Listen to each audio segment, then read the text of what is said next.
So, hello again, here's another one of my Elder Scrolls Online videos. This time we're going to be taking a look at a bit of gameplay, about 15 minutes worth of gameplay. So, I've now levelled up a decent amount, so now I've got two different kind of weapon stances. I've currently got my dual wield ability, and spending some time just browsing around the map and just harvesting, finishing off some odds and ends. And just seeing whether I can get some goods to be able to make myself some nice armour, weapons, or just store stuff in my bank. The level 11 spiders are now no problem for me because I'm past level 15. You can see in the bottom left hand corner I've got a little icon of that red dagger in the white 3-bitted circle and a number next to it. The number next to it is it's the bounty cost.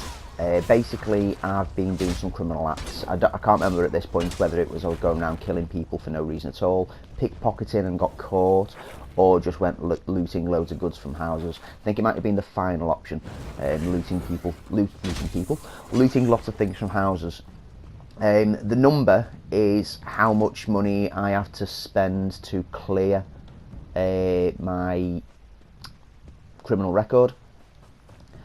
Which 1,000, I mean, you can see it just slightly went down then. Over time it will go down, so if you get yourself into a really bad state where, you know, basically guards in towns will kill you on sight, if you have stolen some items, when they attack you they will take any items off you when you pay your bounty.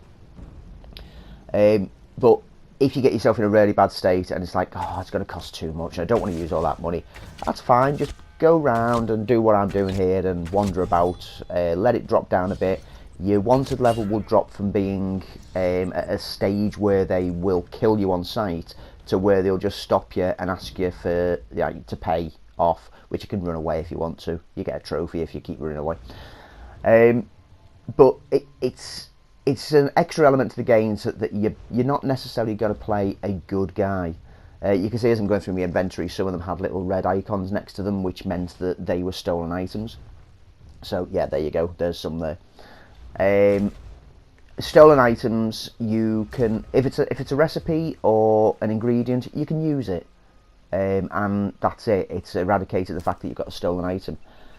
There's some items that you can't use until you've had a fence clear them. Now, fence can be found in the main cities.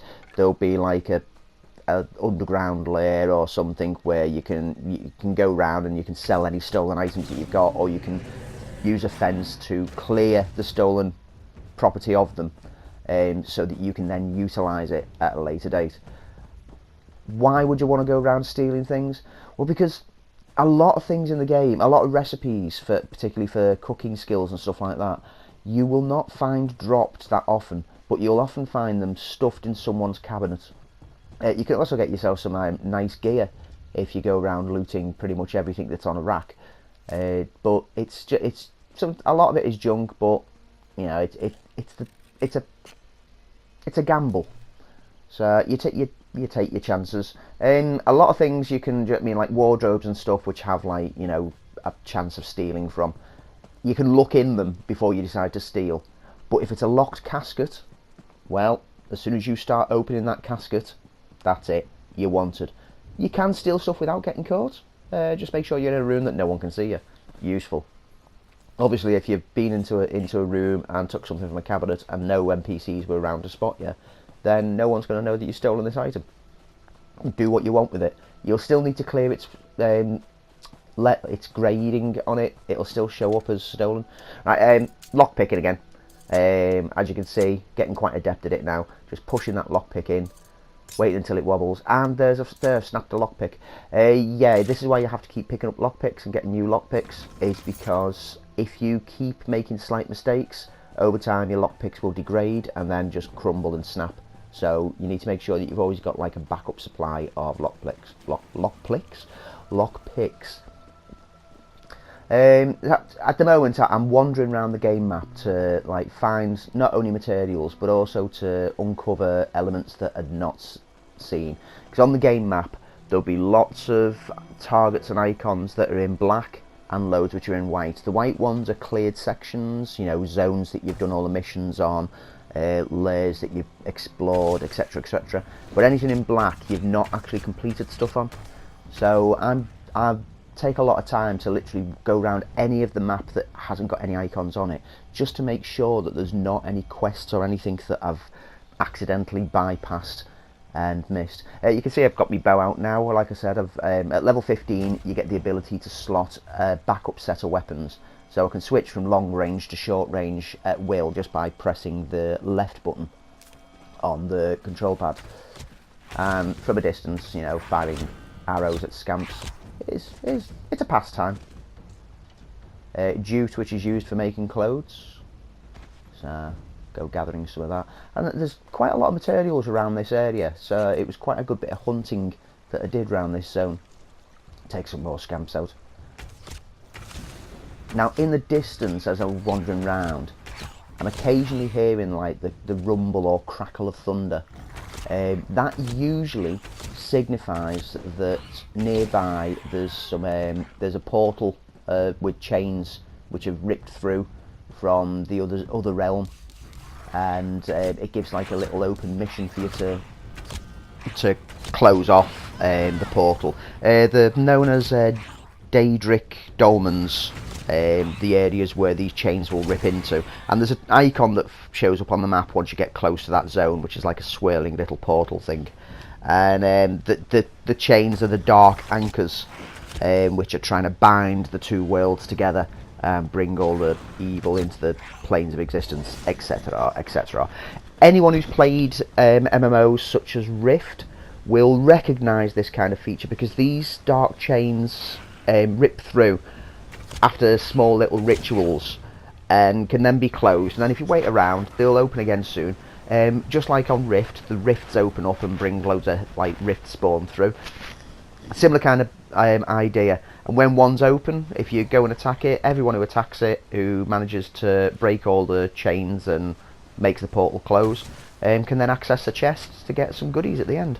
So we'll get to see that in a minute, because I actually finished this game in session, encountering one of the ones that had not actually closed before, because there's in-game achievements for finding each of the ones in each zone, so it's always worth scouting around the map until you find them. You can't really miss them, because when you're a reasonable distance from them, you can actually see the image of it in the sky, and you can hear, like I say, you can hear the rumble in the background, which usually signifies that there's one going on. So let's quickly get rid of this little creature here. Get some more rawhide. Rawhide! I apologise for that. Always have to break out into a song when I say rawhide. Rawhide! Quick look at the map to see whether I've encountered anything, whether I've uncovered anything that I've not seen. Have a quick scout around. Right, you can see that just to the southwest of me then was showing the little icon, which was for Doldric summons. So I'm going to try and find my way. There it is, there you can see it in the sky. So I need to make my way around this little rock face. I always refuse to take the long way, and I will try my best to climb up as many rocks as I can. If I can see a spot where I can possibly jump across, I'll give it a shot. It's through determination and dedication like that that on games such as World of Warcraft, before you could fly all round all the continents and everything, I climbed to the top of Mount Ironforge by finding that exploit to be able to jump up at the rock until you manage to catch yourself on it. So I'm always determined to find a shortcut, and this looks like a good one. If I can just flip myself around the corner. There you go. And that gets me up onto the slightly higher ledge, which means I can now hop across there.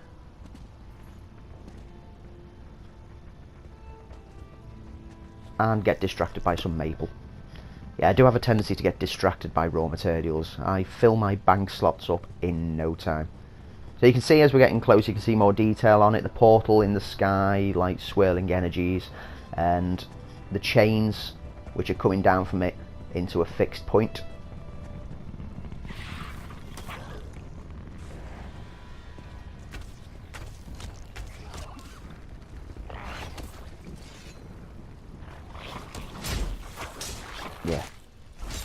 with some workers. Take them out. One of them turned to ice as I hit it, thanks to my frost sword. Made that myself, I think. Flame sword, I looted off someone, but I wanted to have flame and frost. So, and there's the tips of the anchors embedded in the ground, and the summoners are still stood nearby. No one else is attacking this area yet, which means that it's me to start it. If other people join me halfway through, that's fine, they help you take it down.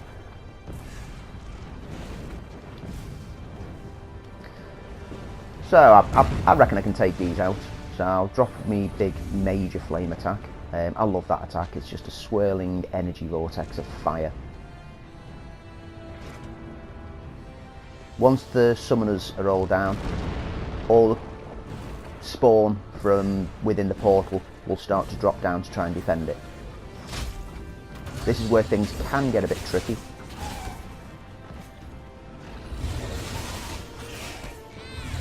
Use my spear to give myself some more health back while taking them down. You can see it's a slight struggle on your own, so you've got to be ready with healing. Now, like I've said on one of my previous videos, I always spec my characters to give them some healing abilities anyway. So I'm keeping an eye at the time that I'm doing this on that blue bar to the side, because that's how much magical energy I've got. If that runs down to 0, I won't be able to heal myself, so I need to make sure that I've always got about a quarter on there. You can see that my health is really low, so I'll use my spear to give myself a bit of heal, and then flash a full heal to boost it a fair bit more, while getting myself some distance. Now, as you kill any of the creatures that spawn, energy balls, like their essence, will like fly towards these anchors until the anchors open. Those two have just closed because they were open ready. You can see, I almost got distracted and went looting them, which would have just been stupid halfway through combat against things like this. So I'll throw down the ball of fire again, because that should make easy work of this watcher.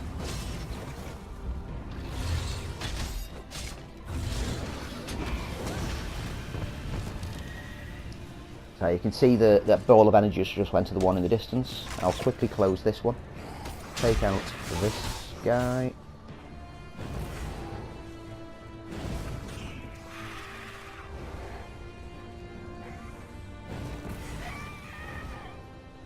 And you can see the final anchor for the first stage has now opened.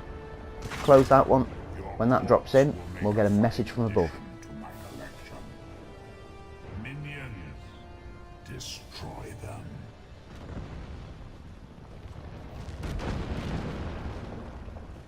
As the next batch of enemies are thrown onto the battlefield. So it must be quiet around this area, because usually when you're attacking these, other people will notice, but this one is quite hidden away. It's off the beaten path significantly, so it's one that you don't find on your general questing around the map. This is why I say explore areas of the map that you haven't uncovered, because you might find something that isn't part of like the main mission structure. It's usually like your quest structure will take you past these points, so you'll spot them quite easily. But where this is on the map, it is literally hidden between the exit point to the next stage of the map and that rock face that I had to climb up. So it's not an easy one to spot, especially if it's not open at the time when you're nearby it. So you've got to make sure that you explore everything. So we're getting close to the end of it now. The final anchor pinion opens. Close that, and then everything just goes a bit crazy as the portal closes, spewing out lots of violence, energy. And the chest would have appeared there. Thank you very much for watching. Goodbye.